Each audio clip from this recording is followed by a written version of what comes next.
My steering console gauges and controls are as follows. I begin with my speedometer on the left, which would also record the mileage. I move to the right. This is my DEF level gauge. To the right of this is my voltmeter for my batteries. Next, we have our coolant gauge. This would be our engine oil pressure gauge. Final gauge on the right hand side is our engine tach, which would also record engine hours.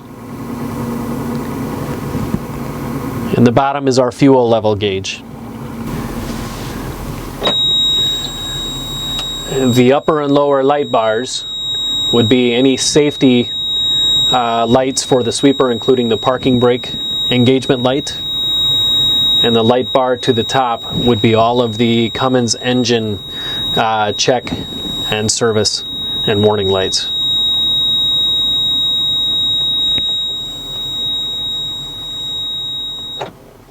We would like to familiarize you with the lights on the dash directly in front of you that cycles when you start the sweeper. The safety warning light strip indicates all the safety systems that relate to the sweeper itself.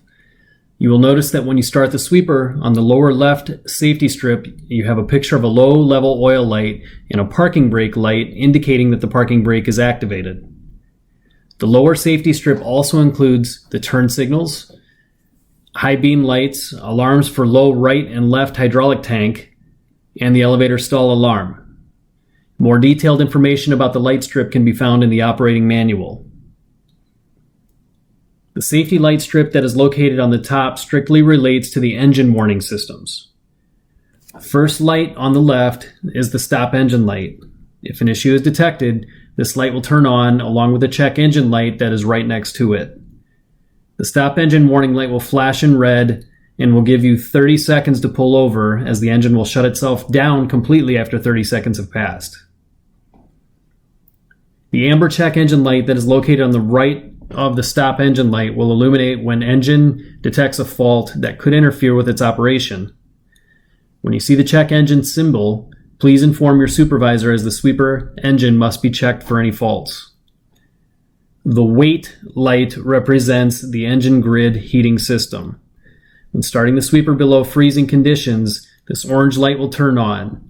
When you see this light, do not crank the engine. With this light and ignition on, the glow plugs in the engine are heating up to assist the engine in starting. Once the light turns off, then you may start the sweeper. The next light is called the regen needed light. This light will turn on to tell you that it is required to manually regenerate the sweeper.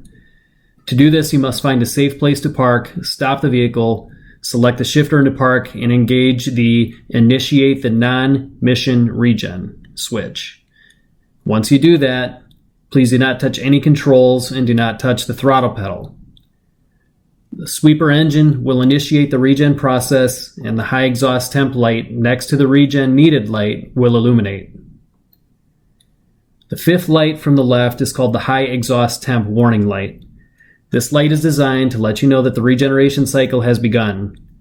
Please note that this light might be on when you sweep. You do not have to pull over, as this is an informational safety light only. It is also recommended that you allow it to finish the cycle before turning the ignition off. DEF level safety light is the next light. This safety lamp will warn you when the DEF level is low. If you see the warning lamp, please refill your DEF tank immediately. The last safety lamp indicates when the regen system is disabled. When this light is on, please check the switch that states Disable or Inhibit Regen and push it to the Enable the Regen system. With this lamp illuminated, you have to avoid operating the sweeper, and please contact your supervisor or your technician for assistance. Again, please do not operate the sweeper with the Regen disabled light illuminated. We urge you to review the operator manual as to the proper operation of the sweeper. Please review all safety systems that are incorporated in the sweeper. This will assist in proper and safe operation of the Global M3. The yellow warning light labeled replace suction filter is a warning light letting you know that you have restriction in your hydraulic oil filter. The red light labeled drive system is a warning light notifying you that you have an issue with the drive system of the sweeper. The final two warning lights on our steering control console would be the load wheel stall. This is the light that notifies you if your hopper load leveling wheel has slowed in rotation, 1, because the hopper is full, or 2, because there is a jam.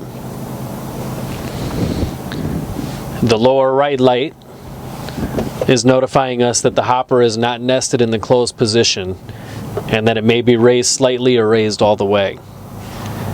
Both of these lights will light up as well as buzz. The load wheel stall alarm will notify you when the hopper is full. When the light and the buzzer are on, please shut off your sweeping functions right away by selecting the Ergo Off switch. Continuing to sweep with the load wheel stall alarm on is not recommended. If you feel that the hopper is not full, but the load wheel stall alarm is on and buzzing, the load wheel itself is not operating and may be jammed. Shift the sweeper into park position and raise the hopper slightly to verify the load wheel is operating. You may reverse the load wheel with the load wheel reverse switch, but keep in mind that the elevator should also be reversed. Once you free the load and it starts to spin, then lower the hopper and continue to sweep.